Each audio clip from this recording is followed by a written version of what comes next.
It started with a scream, the kind that cuts through the night like broken glass, sharp, high-pitched, and raw with terror. It echoed from deep within the forest that bordered the small town of Marlow Creek, a quiet, woodsy community in Oregon known more for its craft fairs and sleepy diners than for crime. 17-year-old Tyler Maynard had heard it while walking home from a friend's house just after midnight. He froze on the gravel path behind the old sawmill, eyes scanning the dense wall of pine trees at the edge of the property. The scream had come from there. And then silence. No rustling, no footsteps, just the heavy stillness of the woods. Tyler knew he should have turned around and gone home. But something about the sound, it didn't seem like a prank. It sounded real, human, desperate. Gripping his phone like a weapon, he stepped off the path and into the tree line, the beam of his flashlight slicing through the darkness. "Hello," he called out. "Is someone there?" No answer, just the creaking of the trees in the wind. 5 minutes into the woods, he found something that made his stomach drop, a red flannel jacket crumpled in the dirt. It looked fresh, not weathered or torn. A few feet away, a boot. One boot. No sign of the other. Tyler crouched, shining his light on the scattered items. That's when he saw it, footprints, leading deeper into the forest. But not just one set, two. One set large, the other smaller, barefoot. The tracks were erratic, like someone had been dragged or tried to resist. His heart pounded as he followed the trail.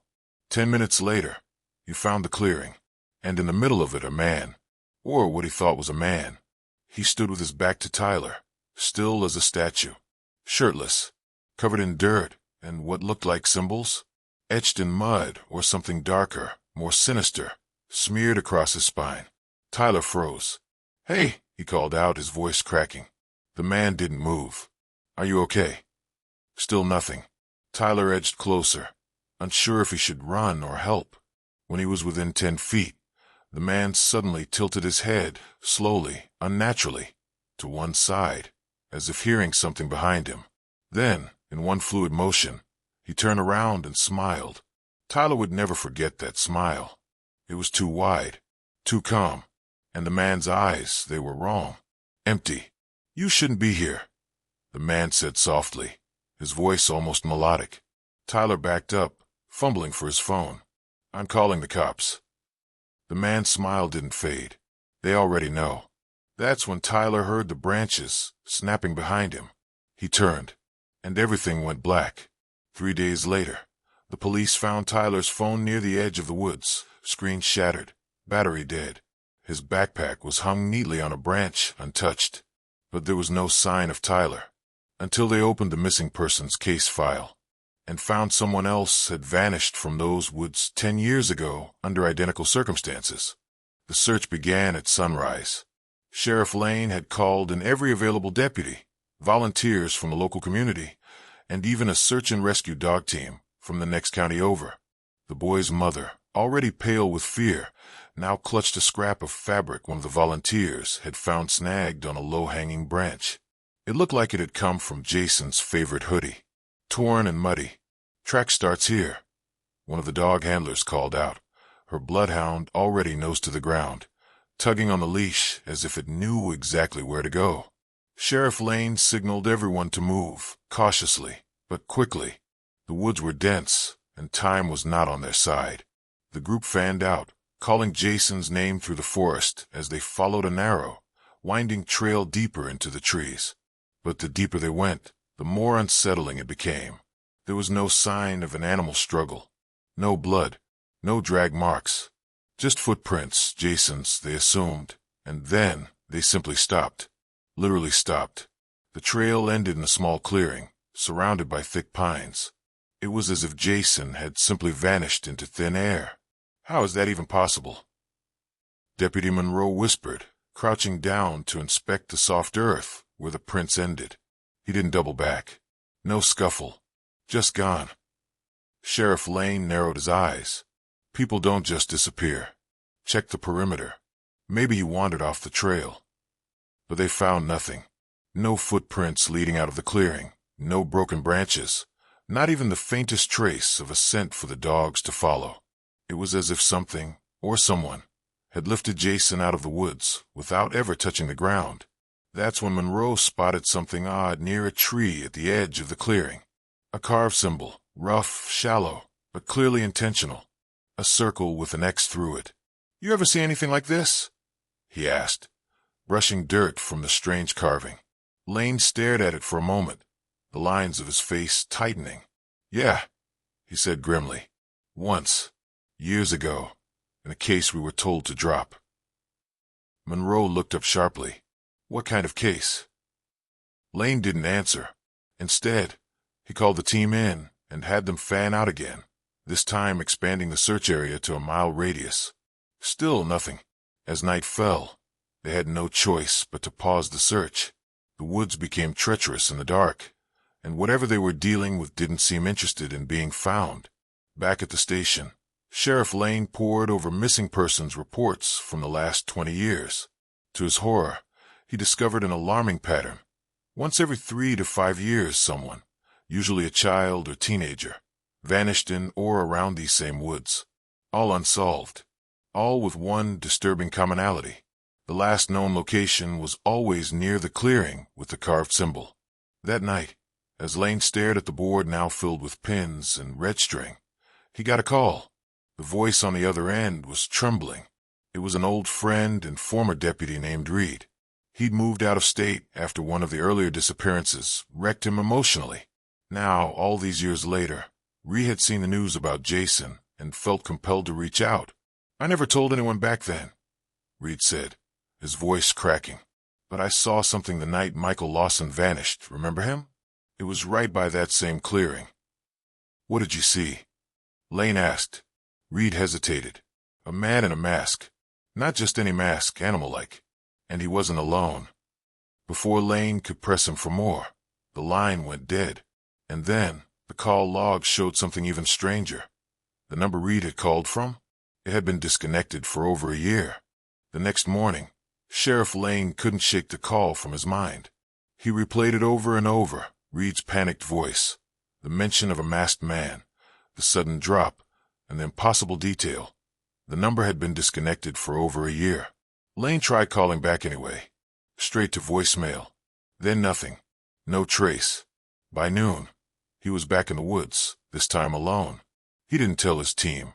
If someone, or something, was targeting people who came too close, he didn't want to risk anyone else. He carried a flashlight, a sidearm, and a folder filled with case files of every missing person tied to the forest since 1983. But most of all, he carried questions. When he reached the clearing again, the carved symbol on the tree now seemed darker, more ominous. Lane stared at it, then reached out and touched the bark. Cold, damp, almost sticky. Then he noticed something new. Another marking had been scratched beside the symbol. This one looked fresher, almost as if it had been carved last night. A set of coordinates. Lane scribbled them down and ran them through his GPS app. It led him about half a mile deeper into the forest, past where they had searched before. What he found there made his stomach turn. Nestled between two boulders was an old wooden trapdoor, half buried under moss and dirt, almost invisible. Lane pulled it open, the rusted hinges groaning like a warning. A metal ladder descended into pitch blackness. He hesitated, but then he saw it on the inside of the trapdoor. A photograph, stapled to the wood. Faded, weathered.